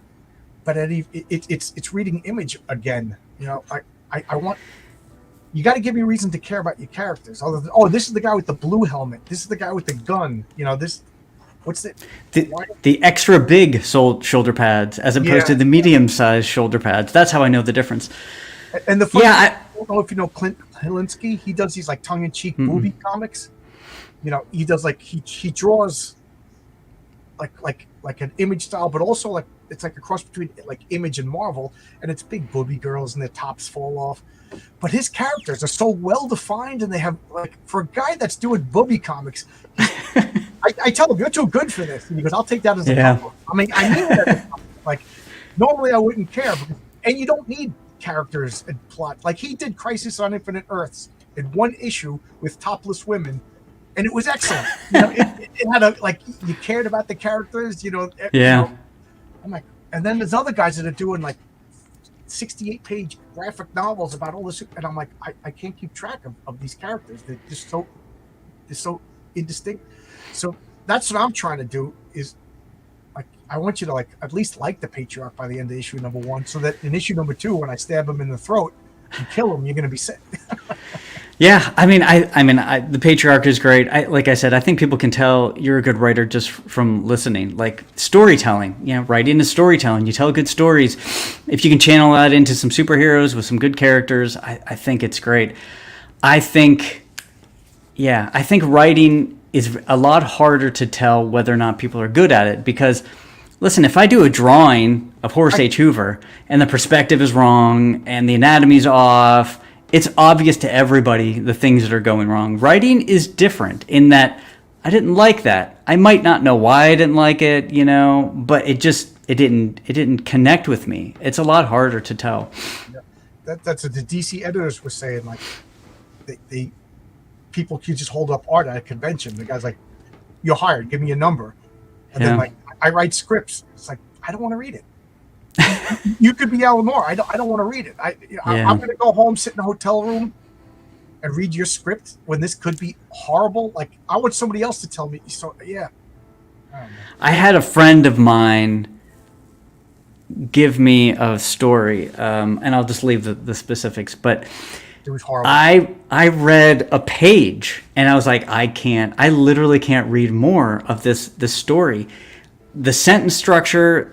Just the use of language. I mean, English was his first language, but I swear to God, he had never read anything and been able to like read it, like actually like enter your brain in some sort of like distinct way, and then to be able to spit it back out. It was crazy. My wife, when we first met, she was doing like fan fiction. She was writing Harry Potter fan fiction, and then like her she wanted to, like, what happens to Dursley? That was her thing. So she was like writing a novel about Dursley. Oh, cool. As an adult, and then she was like, what if he had kids that were magical?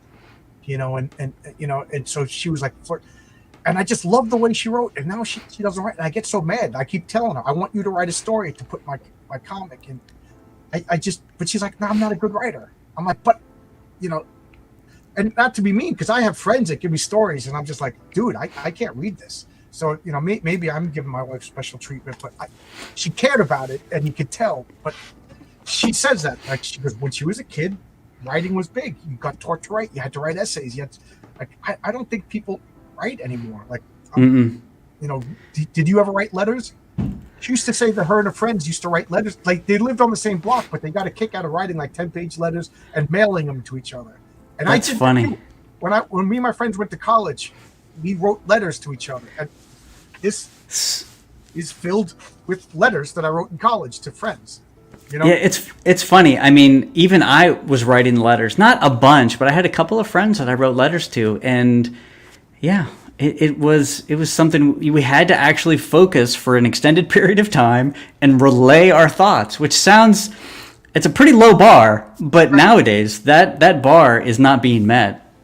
Yeah, I remember I got shamed. I took a Civil War class, and we had to read letters from the soldiers, and these was like potato farmers out in Virginia in like 1863, and the letters like, I hope this letter finds you well, and I am here in Shiloh where the sun, casts the shadow long, but that does not match my longing in this. And I'm like, this is an uneducated farmer, writing a letter that would, like, and then I can't help but think of like a Cardi B song, like yeah, standards of farm. Like, I'm looking at stuff like this, looking at the art, and then I did a video on the Antos' Star Trek comics. Like, they wouldn't even make it in coloring books back then. Yeah. And then I'm listening to yesterday I was in the car. I was driving for the first time, and I was listening to "The Tide Is High" by Blondie. And you ever I haven't heard that song in 20 years. And there's a horn section, there's a guy playing drum, and I was just picturing all of these musicians in a room. There must be, I don't know, 18 musicians in that song, just all hitting the notes perfectly on time. There's a rhythm section, she's singing, there's backup singers, there's a guy hitting the drums, and it's all flawless. And then I'm thinking of "Wet Ass Pussy" by Cardi B. I'm like, what is happening? Yeah. Yeah, I think about like auto-tune, and now auto-tune is being used even by people that used to be able to know how to sing are using auto-tune. The first time I heard it was Cher, and Cher had a great, like her or hate her, you can't deny she had a great voice.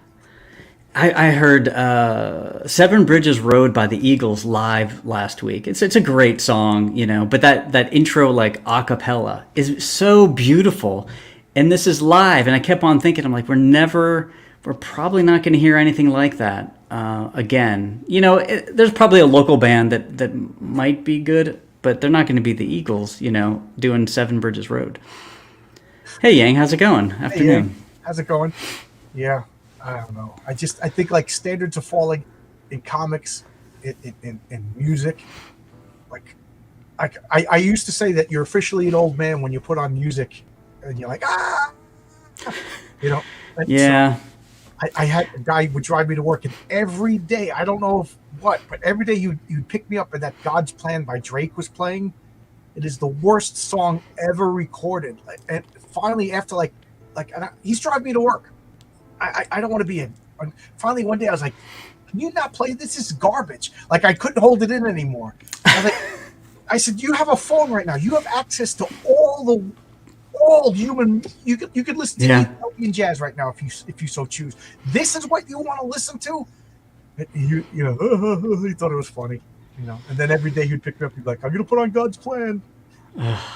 Yeah, when we picked out those 10 covers, it was like, listen, I could pick any of these covers.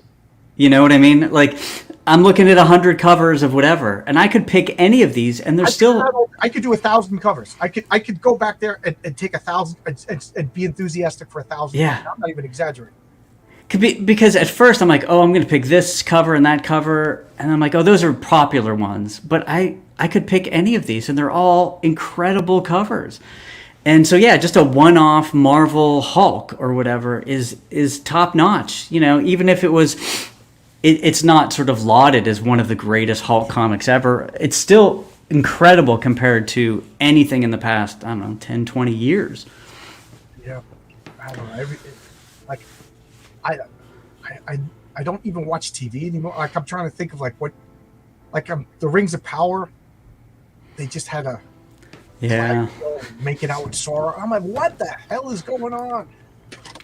Kids today are taught hard, fast rubric races. We used to answer the question site. Yeah, I've always been, even in school, I was like, we're just being trained to behave. Like when and I remember when I was a teacher, I had this one kid. His name was Mohapi, and what an interesting life this kid had. His mother was a nun. His father was a priest, and they had an affair, and they got caught, and they got kicked out, and they ended up getting married, and they produced this kid, and this kid was like brilliant.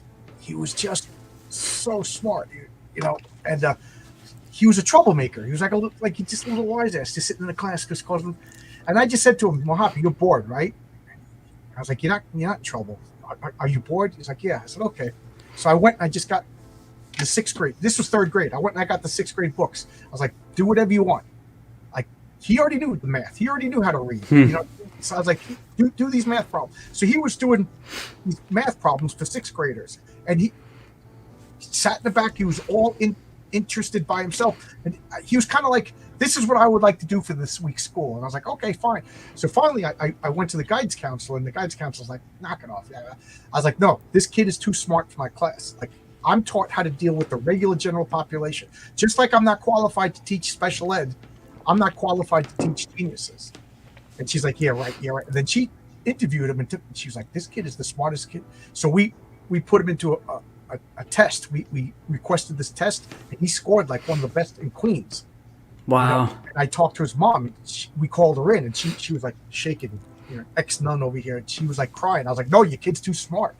To the point I stayed in that school till he aged out. And he's like, he went to like special programs. But, if I was in, again, I'm going to congratulate him. If I was any other teacher, I would have been like, sit still, shut up, sit still, do this. And he would probably be like in a gang starting trouble, Yeah. Absolutely. Like curly hair, That's funny because I wrote a short story with something very similar to the beginning of that kid's childhood, a priest and a nun. Yeah. That's funny. Yeah, they were from South Africa, and they got like chased out by the local, the convent. The nuns kicked out mom, and oh man, I wanted to tell you the story because you would appreciate this. And I posted a little bit on Twitter, but I wanted to give you more information. I'm at work. A coworker comes up to me. He's like, hey, I clean houses. I don't clean houses, but I go, a friend of mine, empties houses after they've been abandoned. You're a musician. Do you want to go, they have some guitars there and there's some mixers. Go take what you want. Wow. So he goes to this house, and he's done this a few times. He's gotten guitars. He's gotten equipment from it. He goes to this house. It's in the city of Pittsburgh. It's in Squirrel Hill. It's been abandoned since 2017. And he's going through the house, and he said, man, this dude's house was crazy. He was a computer scientist, so he was a professor teaching at like Pitt or something. His wife was also like an adjunct teaching something. Maybe computer science. I don't know. So you go in, it's music, it's computer science, it's like cryptography stuff, it's occult stuff, this whole motion machine in the basement. Some disturbed dirt in the basement. What was the name of the machine in From Beyond? The Tillinghast. Yeah. So he said, there's occult books, and I found one, and I wanted to bring it to you. I thought of you. I'm like, you would like this. So anyway, the owner, he abandoned the house because him and his wife went to Finland, and he killed his wife. Oh, he's currently serving a life sentence in a Finnish asylum. Oh, yes. Yeah, so his house has been abandoned, and he brought this book, and he's like, I don't know anything about this, but I figured you might. So I look at it. It's called the Book of the Law, and I'm kind of paging through it. I'm like, it's 1931. I'm like, I think this is Aleister Crowley's cult. So it turns out it's one of his books. I can't think of, it's one of his occult books. But in the back, there's some numbers, and I took a picture of it and I put it on Twitter. And I'm like, this is weird, some sort of code or whatever. So I post that on Twitter, and then Captain Goodnight, who's a fan of Horace H. Hoover, he's one of those guys. He will take like a magnifying glass to the backgrounds and find all of. Slurp was talking. Yes, I didn't know Slurp was actually talking. Yeah. Yeah, he's found all this sort of Easter eggs, and he said, "Oh, that's Atblast, which is a like a Jewish encryption code or something." I'm like, "Oh my god, this is crazy." So I tell the guy, and he's like, well, my guitars have like symbols painted on them poorly in acrylic, and there's just these random symbols all over the house. I'm like, holy hell, I don't know what is going on in this house. It's the music of Eric Zahn. Yeah, so I'm like in the middle of like a Lovecraft story right now. Yeah. He's going back to the house. I said, take pictures. You in a Finnish asylum. You're gonna have to go there and talk to him, and you're never gonna leave. I'm like, this is a great story. This is the beginning to my next like short story, without a doubt. So he's going to go back and take as many photos. I'm like, dude, you have to go through everything. So part one with like an old house, like I made up the story for our superhero game. They went underground. There was a subterranean villain, and they underground. There's a big cavern, it's stalactites and everything like that. Then there's like always phosphorescent mushrooms and whatever, but they're superheroes, so they have like flashlights and everything.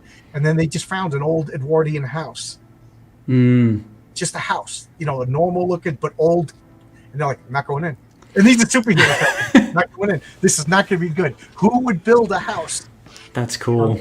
And I just became like fascinated with like old house. Like my sister loves that, like old.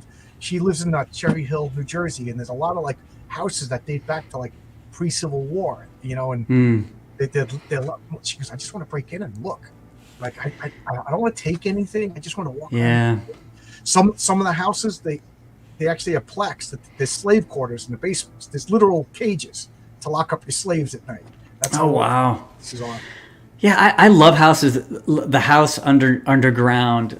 It's interesting because, the book Bug, he has a house underneath the library, and basically it was because of the Phantom of the Opera. I love this idea of like the subterranean like area, and then he kind of pops up into the opera house.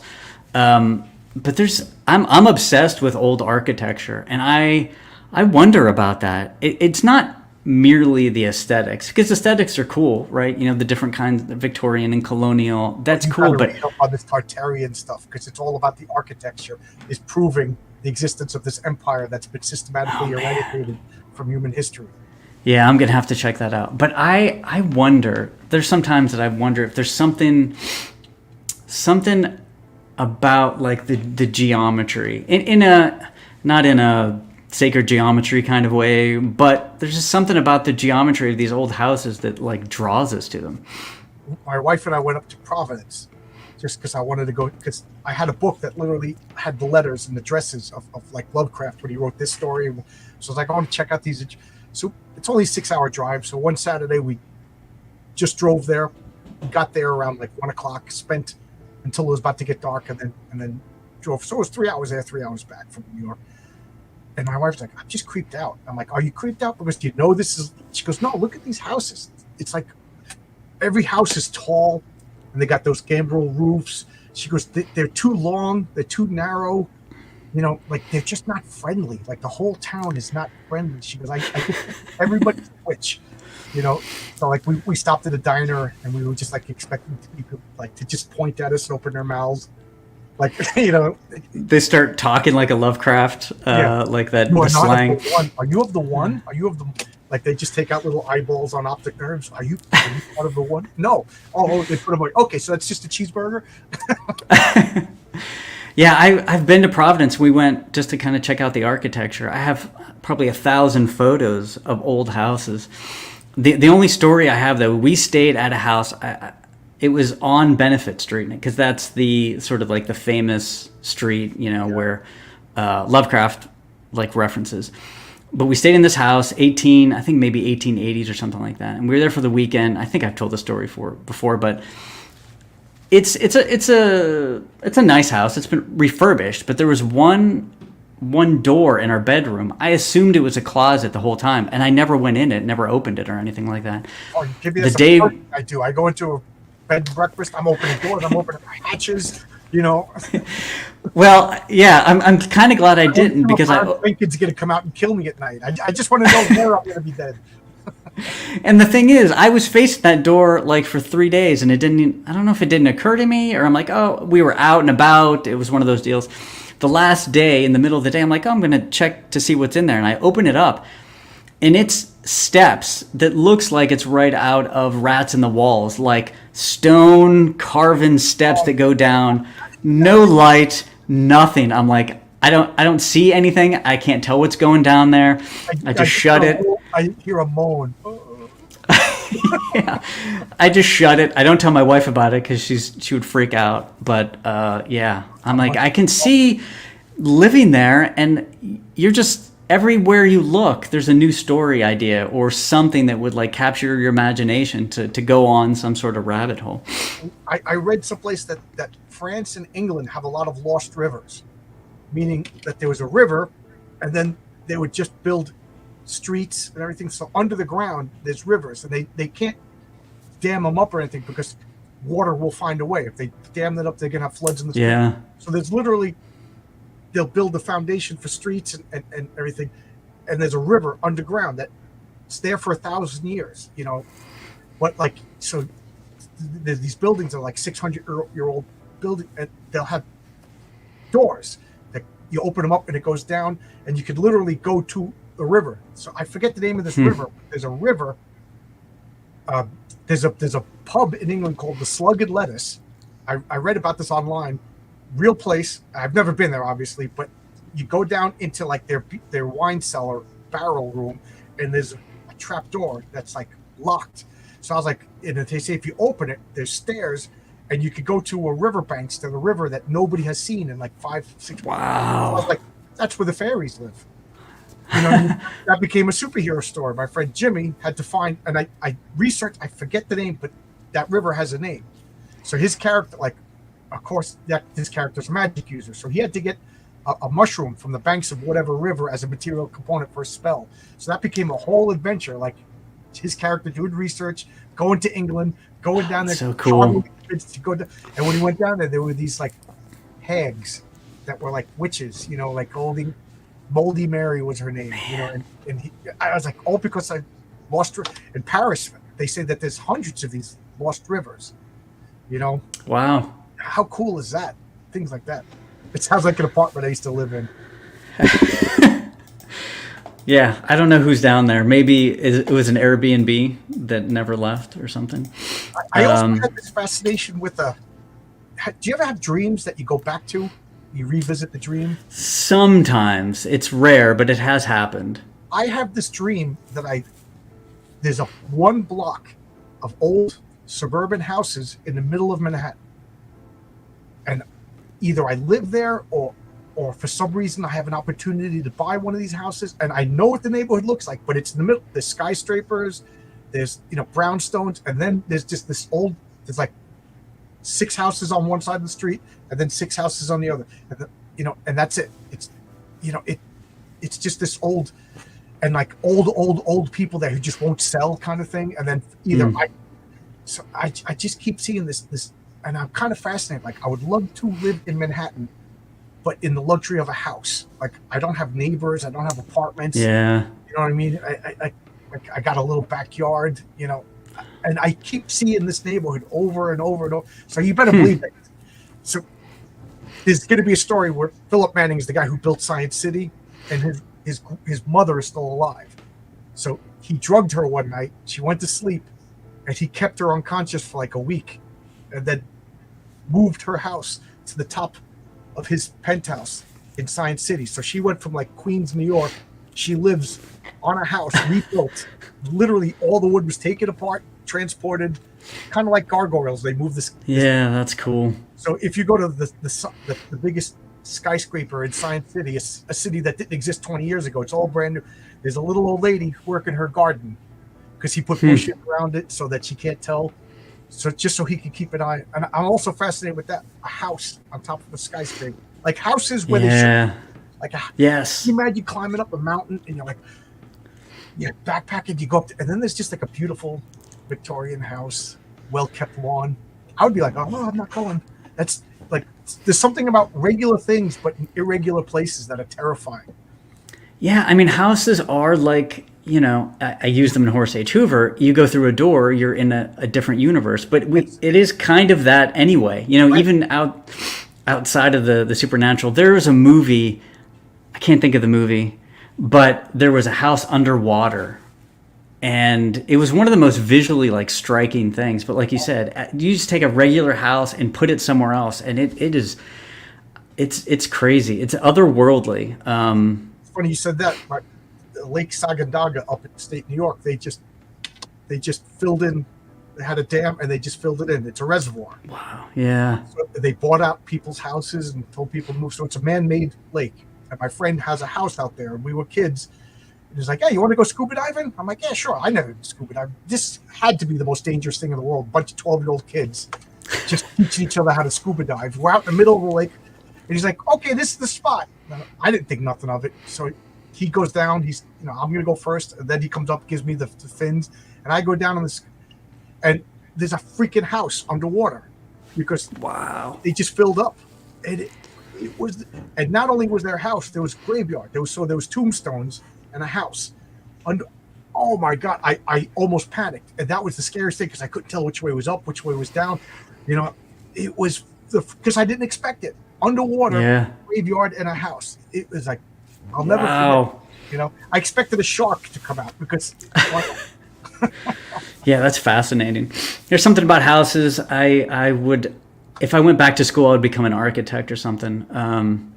But just think about it. What if, like Lovecraft, one of his stories, instead of going into this like detailed architectural description, it was a modern house, so it was a box. It was a box with another box. Just like the house next door.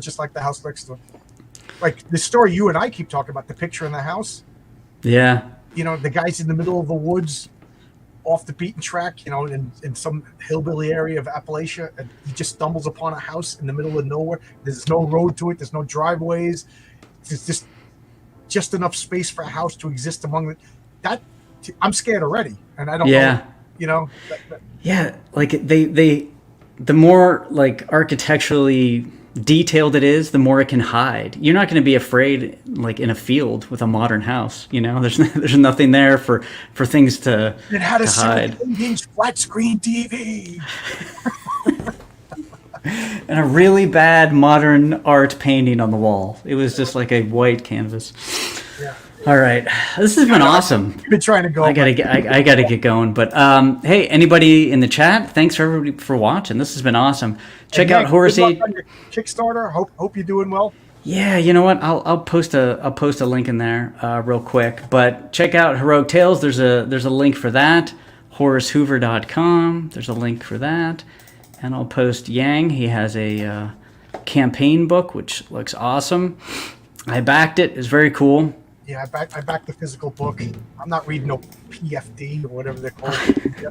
I will be, like I said, I'll be handing that to my DM. I'm like, how often do you play? We play once a month, and we've been doing it pretty consistently for the past year or two, which is for us is a surprise and a shock. Usually, every time we try to play, we plan 1 month, 3 months go by, and then it just. I keep saying I'd like to get everybody. Like you, Brian, and have a role-playing session. Like have Brian be Wolf and Batsy, you be Horace H. Hoover. Yeah. Have Renzo. Renzo will be the patriarch because I got to run the game. Yeah. How much? I mean, you're in New York. I will definitely make the trip up. I go to Massachusetts. I'll absolutely make a trip up there some weekend. We can hang out and do something for sure. All right. Yeah. Thanks again, everybody. Appreciate it. And I'm lonely, so I just want to talk to people. Yeah. Check out John's Long Box, and I'll see you next Sunday. Thanks a lot. Bye. Bye, everybody. I'm going to hit the button off. I keep forgetting I'm not on my channel.